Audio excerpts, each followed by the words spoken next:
Hey, got something a little bit different for you today. Something a little bit. I really just wanted to give you a sense of, just how your mind and your mindset, the scope and the depth of how it can be sort of holding you back and contributing to this sense of frustration, struggle, or lack of progress.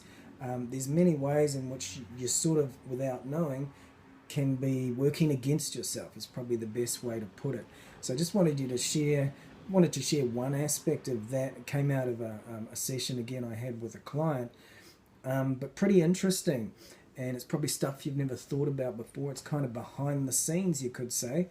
Um, but yeah, as you move from frustration to freedom, these are the sorts of things that are going to come into alignment. Whereas at the moment they're out of alignment or again working against you. So yeah, just bear with me for a bit here, and this will give you a lot of food for thought.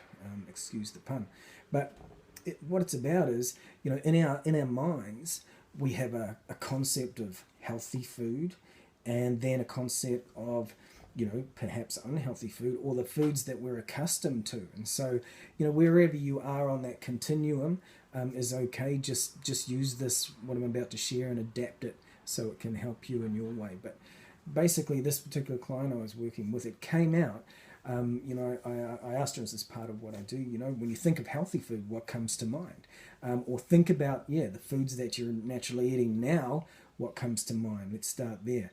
And so, obviously there's various, and I would call them junk foods. So this person was quite on the extreme of fairly unhealthy and with fairly unhealthy habits. So what comes to mind is, I think it was something like fish and chips actually. And as she thought about these, she started almost kind of salivating, moving forward. So there was this real, even a smile on the face. There was this seduction in the food and the image that she was imagining in her head.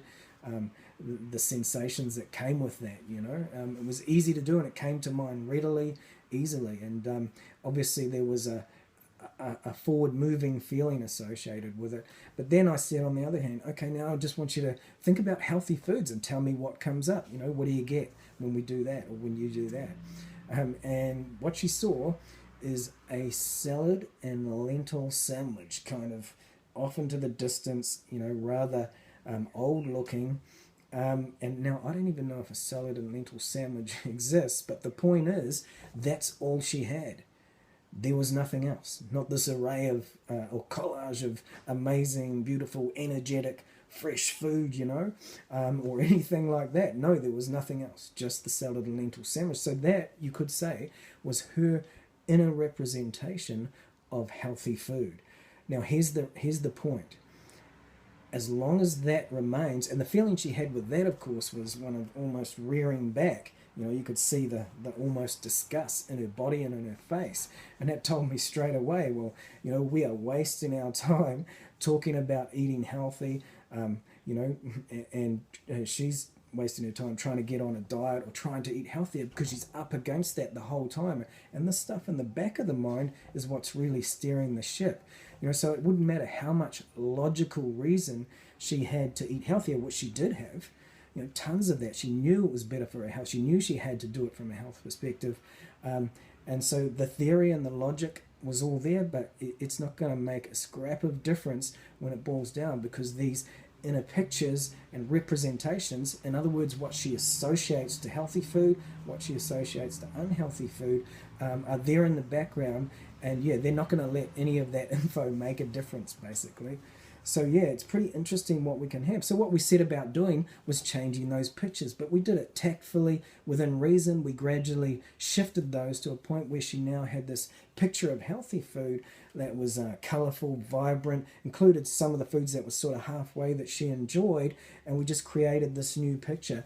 And we also set about changing the picture of the unhealthy foods by literally bringing to it, the sorts of stuff that was doing to her body, the nil nutrition in it, and those sorts of things. And we started to taint that, so that picture changed as well.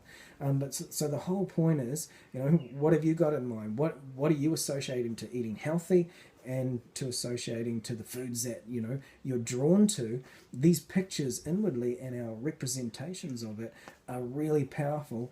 And if you're up against them, if they're working against you, yeah, you've got an uphill battle. So that can be one of the ways, and it's a different one. You never even knew it was there, but if you have a look, you'll find something. So my challenge to you is check that out. Just take a few moments when you've got a spare moment and just see what your picture is of normally what you're normally eating, and perhaps of the more unhealthy foods. See how they come to mind, see whether you move towards it or not, and then bring the other up and see what reaction you get, and then begin to shift them around. So you want to end up with this sense, perception, this association of healthy, vibrant foods being just that, because they are. Go walk into a supermarket and walk into the produce section where there are all those amazing colors and feel what it feels like, and then go walk through the processed stuff. There's lots of ways you can do this, but yeah, it's real. Think live food rather than dead food. Which one is taking you where, and at what speed, sort of thing. So I can bring tons of stuff to this, but I'm gonna leave it at that. That's the point. Somewhere in there you've got that image of your own, and also just remember that there's lots of ways that this sort of thing hidden can be working against you, and so with all this massive effort you put in, if you're up against that stuff, you need to learn where it is, how to tweak it, and what to do. And that again is what the whole weight loss, frustration, freedom thing is about. And when you know where to go, you don't have to change it all. We can start to pull out the important blocks, and all of that stuff will fall down, which is pretty much what I do in coaching. So yeah, get excited about it. This is the stuff that you don't see. Instead, we're stuck in this world of focusing on trying to get ourselves to do stuff that we may not be naturally inclined to do. So cool, leave it at that. Yeah, let that take you where you will, and I'll see you in the next video. Lots more to come. Bye for now.